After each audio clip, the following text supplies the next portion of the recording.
বাবু তোক আৰু মই দুখৰ কথা কি ক'ম তইতো তোৰ মাও ৰাক্ষসৰ কথা জানেই 2 দিন হ'ল মোক ভাল কৰি ভাত খাবাই নাই দে তই ফটাৰফট যত পাই বহাৰীক লৈ আহ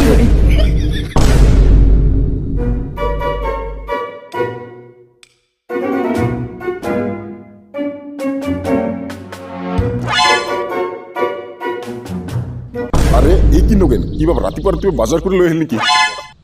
তই ঠিক কথাই কৈছে কালুৱা এই যে অলপ কম দামৰ বাজাৰ কৰি লৈ আহিলং আজিকালি বাজাৰ কি কম যাহে বস্তুৰ দাম যি বস্তু লবা চাই এই বস্তু গিলাই দাম তাৰ কাৰণে এই অলপমান কম দামৰ আলু ইফালে মূলা আৰু ইফালে এটা লাউ লৈ আহিলং তই ঠিক কামে কৰিছে নগেন মোৰতো এই বস্তু দামৰ কাৰণে মোকতো বাজাৰত যাবাই মন নাযায় আজিকালি বস্তুৰ যিহে দাম খাম তো আৰু কিখিনি পইচাহে বেছি লাগে তাৰপিছত নগেন তই আজিকালি কিবা বেছি কৰি বিজি হৈ আছে নেকি তাৰ মানে তোক দোকানত দেখা নাপাং যে এই বিজি মানে এই বেটাটা বহাৰীটা গলে চুচুৰ বাৰীত দিছে না তাৰপিছত বেটাটাৰ পাছে পাছে এই চুটু বেটাটাও দিছে তাৰ কাৰণে ঘৰৰ গোটেই কাম একেলে কৰিব লাগিছে তো তাৰ কাৰণে অলপ বিজিয়ে ক'ব লাগিব মানে মই এইটাহে ক'ব খুজিছিলো নগেন যে তই দোকানত নাহাৰ পৰা তাৰ মানে আমাৰ মনটো অলপ ভাল নালাগে ৰে তোৰ লগত থাকিলে অলপ ভাল লাগে কোনবা দিন যদি সময়তে পায় তাহলে আহিবি দোকানত একেলগে চাহ খাম আহিবাতো মন যায় কালুৱা কিন্তু এই ঘৰৰ কামৰ কাৰণে অলপমান টাইম বান নাখায় ৰে হ'ব দে মই ফটাৰফট ঘৰৰ কাম শেষ কৰাৰ কাৰণে চেষ্টা কৰিম যাতে কামটা শেষ কৰি মই দোকানত আহিব পাম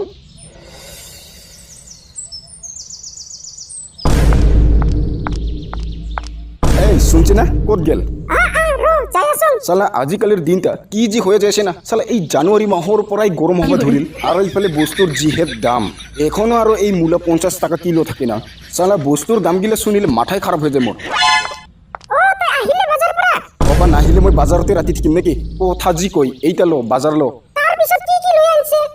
আজিকালি বাজাৰৰ কথাই নকবি যাহে বস্তুৰ দাম যি বস্তু ল'বা চাই ইটা যাহে দাম শুনি মোৰতো মাথাই খাৰাপ হৈ যায় এই যে কম দামত পোৱা অলপমান আলু লৈ আহিলং তাৰপিছত মূলা আৰু একটা লাউ লৈ আহিলং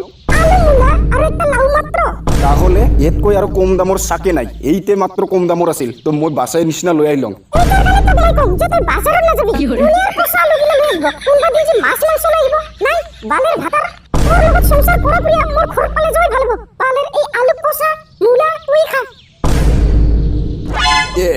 যা বুঝা দিছে তাৰ মানে আজিও মোৰ ভাত খাওয়াটা নহবই এই বেটাটাক ফোন কৰিব লাগিব ৰ বেটাটা বা কোন টাইমত ঘৰত আহে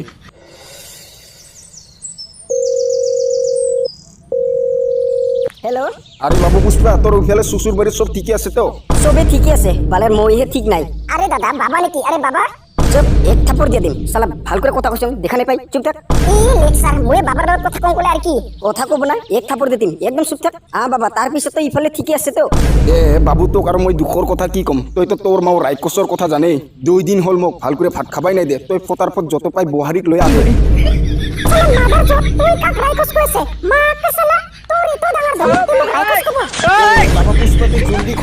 নহলে তোৰ মাওই মোক মাৰি পেলাব